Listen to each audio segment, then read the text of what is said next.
आमगाव नगर परिषद प्रकरण न्यायालयातून सुटलं असलं तरी शासनाच्या दुर्लक्षामुळे नागरिकांचा संभ्रम वाढत चाललाय। महाराष्ट्र सरकारनं उच्च न्यायालयात दाखल 25 ऑक्टोबर 2024 दाखल याचिका मागे घेतली, मात्र त्यानंतरही सरकारकडून कसलीही कार्यवाही न झाल्यानं आड गावातील नागरिक गेल्या 10 वर्षांपासून मोठ्या प्रशासनिक गोंधळाला तोंड देत आहेत। आमगाव, पदमपूर, कुंभारटोली, बिरसी, रिसामा, किडंगीपार, बनगाव आणि माल्ही या 8 गावातील नागरिक गेल्या 10 वर्षांपासून मोठ्या प्रशासनिक गोंधळाला तोंड देत आहेत। सन 2014 पासून सुरू असलेल्या या प्रकरणामुळे या गावांचा नगर परिषद, नगरपंचायत की ग्रामपंचायत अशा गोंधळात नागरिक आहेत। त्यांना शासकीय योजनांचा लाभ मिळत नाही।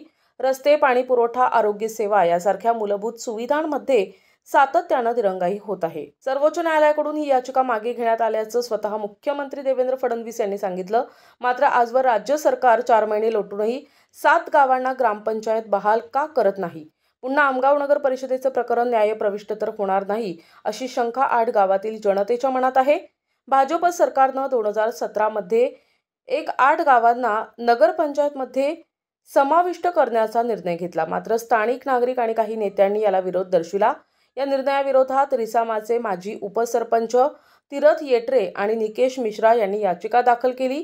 28 नोव्हेंबर 2017 ला न्यायालयानं राज्यपाल आणि महाराष्ट्र सरकारनं काढलेला आमगाव नगर परिषदेचा अध्यादेश रद्द केला। आमगाव नगरपंचायत आणि 7ही गाव ग्रामपंचायत राहतील असा निर्णय यातून देण्यात आला, परंतु 4 महिने लोटूनही आजपर्यंत कोणताही आदेश आलेला नाही। जर त्वरित 7ही गावांना मिळाला नाही तर लवकरच जन आंदोलन करण्यात येईल असा इशारा रिसामाचे माजी उपसरपंच तीरथ येटरे आणि नागरिकांनी दिलाय। माझे नाव घनश्याम बारकू मेंढे आहे। ग्रामपंचायत किडंगीपार या ठिकाणचा रहिवासी आहे। महाराष्ट्र सरकारने सर्व तालुक्यांना नगरपंचायतीचा दर्जा दिला होता। मग अशातच आमगावला नगर परिषद कशी काय बनवणार एकट्या आमगावला? म्हणून काही कारस्थानी लोकांनी आम्हाला नगर परिषद नाही नगरपंचायत नाही पाहिजे तर नगर परिषद असा मुद्दा टाकून 7 गाव आमच्या हितात आहेत असा बोगस उद्देश तयार करून सनेरी ह्या 7 गावांना आमगाववाल्यांनी आपल्या गव्हाच्या बरोबर सोंड्याच्या पिसना सारखा आम्हाला पिसला आणि तो प्रकरण 2014 पासून आज 24 पर्यंत 10 वर्षापर्यंत लढखडत आहो। ना नगर परिषद होऊ शकली, ना ग्रामपंचायत होऊ शकली, ना नगरपंचायत। आम्हाला आमगावचे काय होते याची काही घेणं देणं नाही आहे। आमच्या गाव आम्हाला फक्त ग्रामपंचायतच पाहिजे। 7ही गावांना आमगावला नगर परिषद करा, ग्रामपंचायत करा या महानगरपालिका करा, आम्हाला त्याची काही घेणं देणं नाही। फक्त आमचे गाव आम्हाला ग्रामपंचायतच पाहिजे। त्याचं कारण आहे महाराष्ट्र शासनाचा GR आहे की नगर परिषद क्षेत्रामध्ये ज्यांच्या नावाने सातबारा असेल, ज्याच्या नावाने पट्टे असेल अशांनाच घरकुल भेटतील। मी तीरथ येटरे, माजी उपसरपंच ग्रामपंचायत रिसामा। मी आज आमदार साहेबांनी इथे जनता दरबार ठरवलेला निश्चित केलेला होता आणि आज या तहसील कार्यालय आमगाव इथे जनता दरबार घेण्यात आलेले आहे।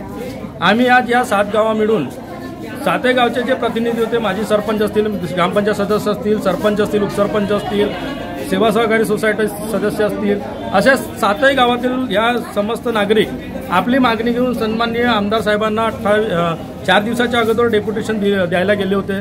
त्यांनी त्याच्याच आधार घेऊन आज जनता दरबारचे आयोजन केलेलं आहे। मी सन्माननीय आदरणीय संजयजी पुरावे यांचे आभार व्यक्त करतो की त्यांनी या 7 गावच्या विनंतीला मान देऊन आमची समस्याचे निवारण करण्यासाठी आज ही जनता दरबार भरवलेली आहे। आज ज्या पद्धतीने या आमगाव नगर परिषदचा जो प्रकरण हा 2014 पासून ज्या महाराष्ट्र सरकारमध्ये काँग्रेसचे सरकार असताना 2014ला एक अध्यादेश काढलेला होता की महाराष्ट्रातील जे तालुक्यातील जे ग्रामपंचायत त्यांना नगरपंचायतचा दर्जा देण्यात येत आहे आणि तसंच महाराष्ट्रातील सर्व तालुक्यांना नगरपंचायतचा दर्जा देण्यात आला होता। परंतु तत्कालीन आमगावच्या सरपंचा सौ पद्माताई चुटे यांनी आम्हाला नगरपंचायत नाही, आम्हाला या 7 गावा मिळून नगर परिषद आमगाव नगर परिषद द्यावी अशी त्यांनी मुंबई उच्च न्यायालयामध्ये नागपूर खंडपीठ येथे याचिका टाकलेली होती। त्यामध्ये त्यांनी 7 गावांना पार्टी बनवलेली होती ग्रामपंचायतांना। त्यामध्ये रिसामा असेल, बनगाव असेल, माली असेल, पदमपूर असेल, बिरसी, किंगडीपार, कुंभारटोली या 7ही गावच्या सरपंचांच्या बॉडींना त्यांनी ग्रामपंचायत म्हणून केलेली होती। याचिका दाखल केली होती, परंतु तत्कालीन न्यायाधीश भूषण गवई यांनी त्या याचिका याच्याकरता फेटाळून लावली की ज्या अर्थी तुम्ही नगर परिषदची मागणी करता त्या मागणीमध्ये 35% नॉन ॲग्रिकल्चर एरिया नाही, 65% इंडस्ट्रीज एरिया नाही, लोकसंख्या ही 35,000 नाही आणि असे अजूनही निकषही ह्या नगर परिषदेमध्ये लागतात ते नसल्यामुळे औद्योगिक आणि आकर्षकदृष्ट्या आमगाव नगर परिषद हे सदृढ होणार नाही. NTV news Marathi, Amgaon.